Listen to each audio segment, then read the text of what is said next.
வணக்கம் சார். இன்றைக்கு நம்ம மீன ராசியை பார்க்கும் கிரகங்களின் பலன் பார்க்கலாம். ஒவ்வொரு ராசியும் கிரகங்கள் பார்க்கும் பொழுது அதுக்கு உண்டான என்ன பலன்னு இதுவரையிலையும் பார்த்துக்கிட்டு இருந்தோம். இன்றைக்கி தான் அந்த கடைசி ராசி மீன ராசிக்கு நம்ம வந்திருக்கோம். அந்த ராசியை பார்க்கும் கிரகங்கள் என்ன பலன் பார்ப்போம். இதில் ராகு, கேது மற்றும் சந்திரன் சேராது. சரிங்களா? சரி, அதுக்கு உண்டான மீன ராசிக்கு உண்டான சொந்தக்காரரான குருவே பார்த்தார். 7ஆம் பார்வையாக பார்ப்பார், 9ஆம் பார்வையாக பார்ப்பார், 5ஆம் பார்வையாக பார்ப்பார் இல்லைங்களா? அப்படி அந்த குருவே பார்க்குற பட்சத்தில் அவருக்கு எப்படி இருப்பாருன்னு பார்க்கலாம். அதாவது மகாராஜா கணக்காக அவரோட வாழ்க்கை இருக்கும். ராஜாவுக்கு ஈடாக இருப்பார். அதாவது சொகுசான வாழ்க்கை வாழ்வார்னு அர்த்தம். இதுலேருந்து நம்ம எடுத்துக்கலாம். அதோட சம்மந்தப்பட்ட கிரகங்களோ, அதை பார்க்கும் கிரகங்களோ, குருவை பார்க்கும் கிரகங்களோ அல்லது குரு சம்மந்தப்பட்ட கிரகங்களோ தசாபுத்தி நடந்தால் இந்த அமைப்பு கண்டிப்பாக அவருக்கு நடக்கும். அதில் எந்த ஒரு மாற்றமும் கிடையாது.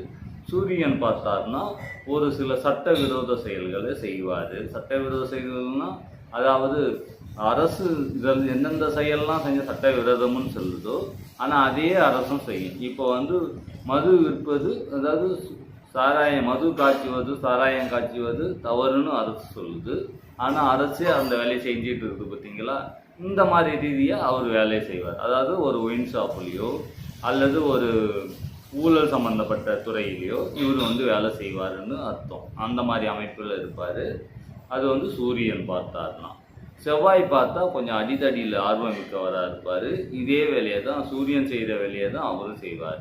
சூரியன் என்ன பார்த்து பலனும் அதே தான் செவ்வாய் பார்த்தாலும் நடக்கும். அடுத்தது புதன் பார்த்தாருன்னா கொஞ்சம் சாமர்த்திய புத்தி உடையவராக இருப்பார். இவர் கோர்ட்டு சம்மந்தப்பட்ட விஷயங்களில் ஈடுபாடாக இருப்பார். குறிப்பாக வக்கீல்கிட்ட வேலை செய்கிறவராகவும் வக்கீலாகவும் இருக்க நிறைய வாய்ப்புகள் உண்டு. அடுத்தது சுக்கிரன் பார்த்தாருன்னா, சுக்கிரன் உச்ச வீடு இல்லைங்களா? சுக்கிரன் பார்த்தாருன்னா மிகவும் தெளிவாக பேசக்கூடியவராகவும் கவி நயத்தோடு பேசக்கூடியவராகவும் அவர் பேச்சிலே மற்றவங்க மயக்கக்கூடியவராகவும் இருப்பார். பேச்சிலே மயங்கிடுவாங்க.